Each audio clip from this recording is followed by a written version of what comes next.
Hello, and welcome to Jeff Kagan Interviews. I'm Jeff Kagan. This is a podcast series where I interview executives of interesting and important companies in our ever-changing and expanding industry. As a leader and as an industry analyst, a columnist, a technology influencer, and a speaker, I've been commenting on companies, products, and services in wireless, telecom, AI, and technology for many decades. With us today is Justin Doucette, head of Nokia's Wi-Fi. Welcome, Justin. Thank you for having me. You're welcome.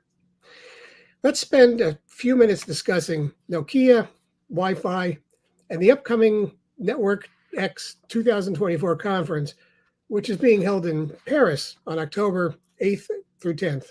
Network X is a global telecommunications industry conference that will cover a wide range of topics, including 5G, 6G, FWA, infrastructure, convergence, AI, satellite, telecom mergers and acquisitions, and of course, Wi-Fi. Mm-hmm. Justin, I have several questions, but feel free to take this conversation in whatever direction that you think is important. To start with, how important is Network X for Nokia? Yeah, well, Network X is a really important show. I mean, Nokia is obviously a very big company. We have four major business groups, and spanning from mobile networks, network infrastructure, technology, and cloud networks and services. So each group sort of has different priorities. But for network infrastructure and specifically fixed networks, which is the group that I'm a part of, Network X is probably our biggest trade show of the year. It's certainly our major event in Europe. And yeah, we really look forward to it. We're a major sponsor. We have a big booth there. We have many customers and industry partners attending. So yeah, it's a pretty important show. Okay. So how is Network X, how important is it for you and for your team? Yeah, well, for me and my team, I'm responsible for two different things within fixed networks, and more specifically, the broadband devices business unit. In the industry more commonly known as CPE or customer premise equipment. So we are the devices unit of Nokia, where we put devices in people's homes for internet connectivity. And specifically, my role is Wi-Fi oriented and also software oriented, and anything to do with in-home experiences. And the one thing that I've noticed about Network X in the past couple of years that I've attended, it's kind of, you've seen a transition where several years ago, there was a lot more focus on the core network, with fiber deployments, and in some cases, 5G fixed wireless access deployments. But definitely last year, you saw a trend much more about in-home experiences. And I think you're seeing that across the board as operators are bringing faster and faster broadband to the home. That milestone has kind of been met in most major markets. Now the operators are focusing on connectivity in the home. And since roughly 95% of all in-home traffic is over Wi-Fi, it's a pretty important event for us. And you see that with some of the displays and the exhibitions and the talks. It's a lot more about in-home networking these days. Yeah. Wi-Fi has been with us for a long time, and it keeps on improving, generation after generation over the decades. And now with all these new technologies, AI and everything else coming in, it's got to make your job a lot more complicated. But that's the direction we're heading in.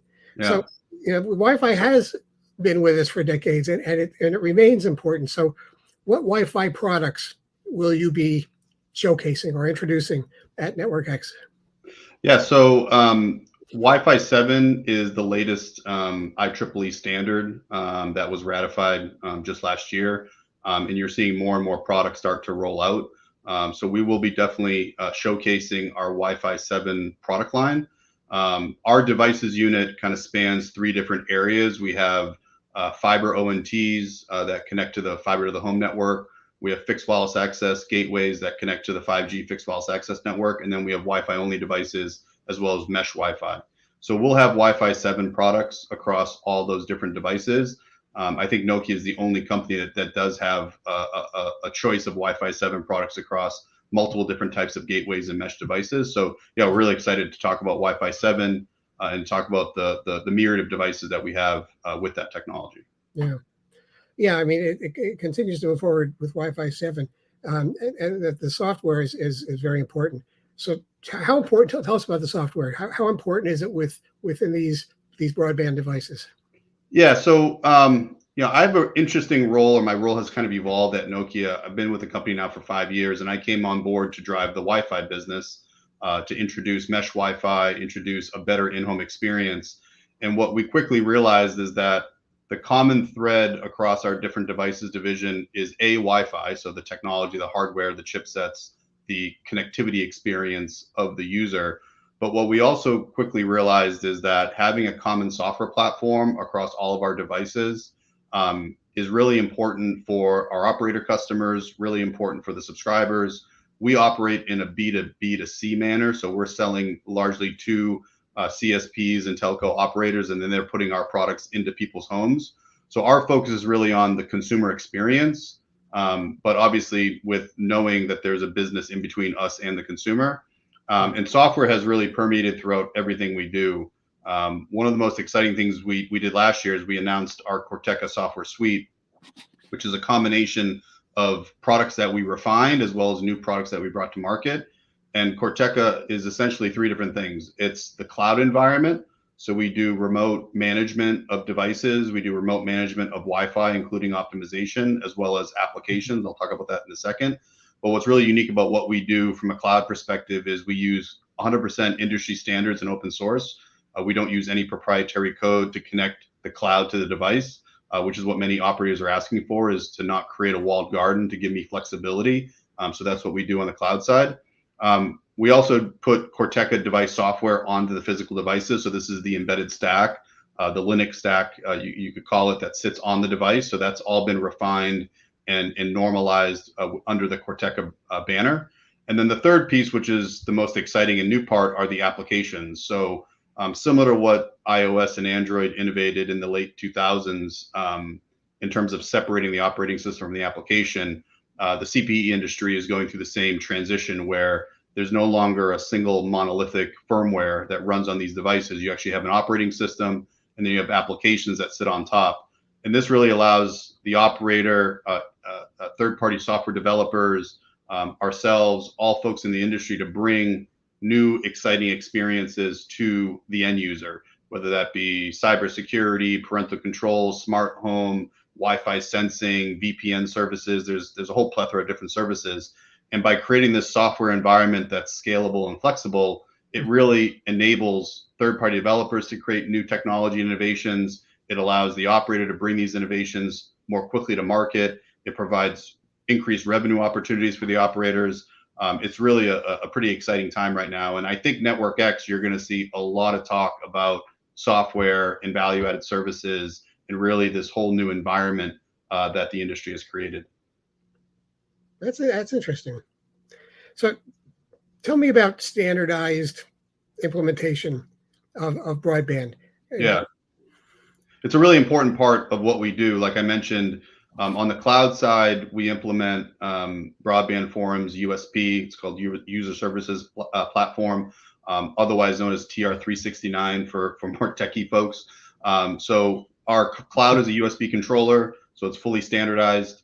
On the device side, we're using the OB USB agent, which is an open source agent managed through the Broadband Forum work group. We use an underlying TR181 data model, once again, a standardized base model. And the third piece of the puzzle on the device side is Wi-Fi Alliance's data elements. So in order to do full standardized Wi-Fi management, and this is essentially being able to optimize the performance, the radios, mesh Wi-Fi, topology, band steering, client steering, all the technology that goes into having a great Wi-Fi experience in the home. In order to do that standards-based, we need to implement not just a single standard, but various standards within the industry and put them together. And that's what we've done. And we're really proud to be the first company to introduce Wireless Broadband Association's Operator Managed Wi-Fi Reference Architecture version 1. So this association put together a reference architecture saying this is how you should do standards-based managed Wi-Fi. And we've implemented that, and we're the first to introduce it. So we're really proud of that. That's interesting. I think, Wi-Fi is definitely an important area for Nokia. So finally, Justin, what are the key takeaways for anyone considering Nokia's Wi-Fi devices? Well, I mean, first and foremost, Wi-Fi isn't going anywhere. So it's a ubiquitous technology. There's literally, billions of devices out there that are Wi-Fi enabled. Wi-Fi 7 is obviously the new technology trend. You're going to see a huge transition from Wi-Fi 5 and Wi-Fi 6 devices in people's homes to Wi-Fi 7. Last I checked, there was 1.4 billion connected homes globally. Many of those homes are running legacy technology. So as new technologies become available, the operators will start to churn those out and put a Wi-Fi 6 or Wi-Fi 7 devices in people's homes.